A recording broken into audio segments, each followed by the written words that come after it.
Or, dans les promesses de Dieu, l'Éternel Dieu avait dit, tu ne vas pas mettre Eliezer comme héritier. C'est l'enfant qui sortira de tes entrailles, ton sang, Abraham. Et l'enfant qui vint, c'était l'enfant de la servante, de l'esclave.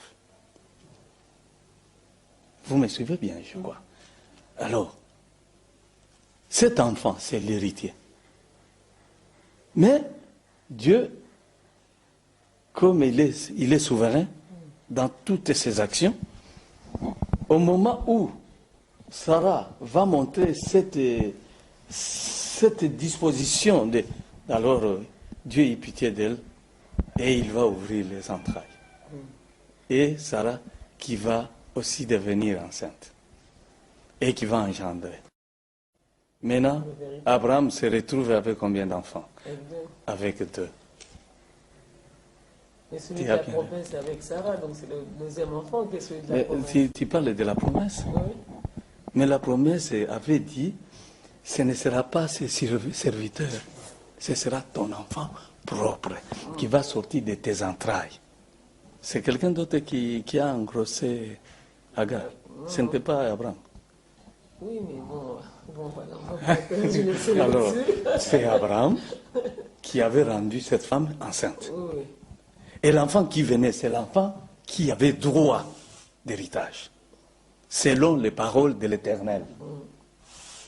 Mais l'Éternel, celui-là même qui avait fermé les entrailles de Sarah, après que Agar ait engendré, va ouvrir les entrailles de Sarah pour compliquer la situation. Non, pour démontrer un manque de patience, par contre. Manque de patience. Oui. Manque de patience dans quel sens? À Sarah, elle n'a pas cru, en fait, parce qu'elle aurait cru, elle aurait attendu, elle n'aurait pas envoyé Abraham chez la servante. Non. Par exemple, Comme tu le disais, c'était la promesse. La promesse, c'est-à-dire le choix. Écoute-moi bien. Je vais lire le verset. Sarah vient d'engendrer. Et Sarah, en voyant les enfants jouer, rire, disant, ah, l'enfant de l'esclave va rester. Non, il faut chasser ta femme. Prie de... Tu comprends? Alors, maintenant, l'Éternel Dieu, au lieu de dire à Abraham, disant non, n'acceptez pas. Non, Dieu devint complice. Il dit à Abraham, accepte ce que ta femme est. Sûrement que c'est ton enfant. Mais, je t'ai dit, c'est par Sarah que moi je vais. Ok.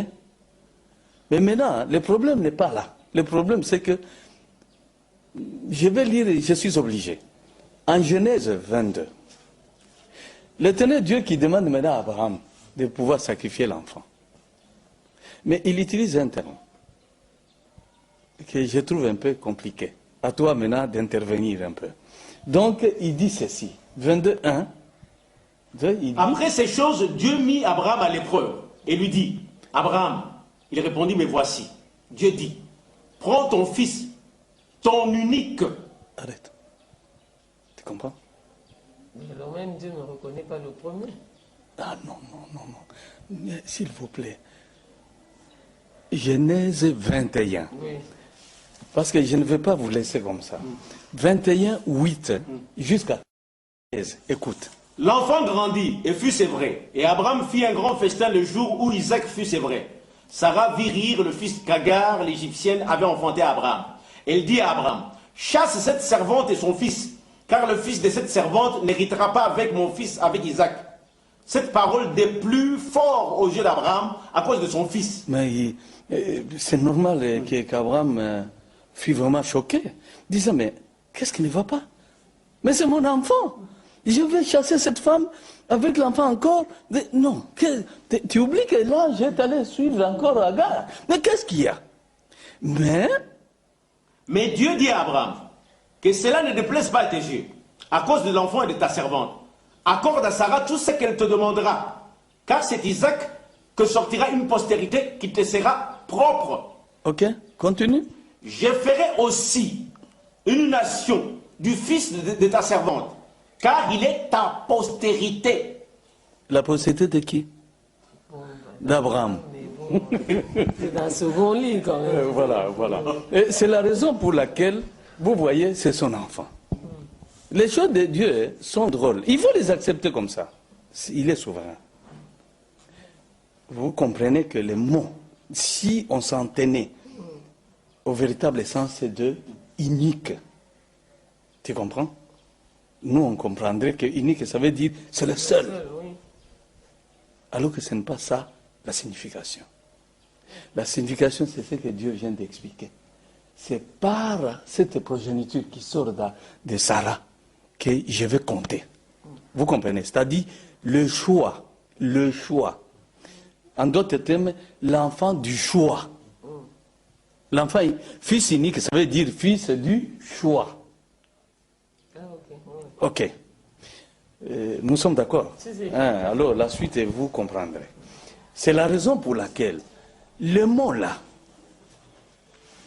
que tous les bien-aimés comprennent, le fils unique. Le fils unique ne veut pas dire qu'il était seul. C'est comme l'histoire de l'agneau. L'agneau, ce n'était pas un seul. Dieu avait préparé deux. C'est parce qu'il n'y avait pas d'enseignant pour l'enseigner. Ça a attendu jusqu'à ce que Dieu nous fasse grâce à partir de cette terre pour ouvrir la bouche. Il a suscité quelqu'un et ce quelqu'un-là a ouvert, disant non, il y avait des agneaux qui étaient préparés. Maintenant, nous croyons aux deux agneaux. Au début,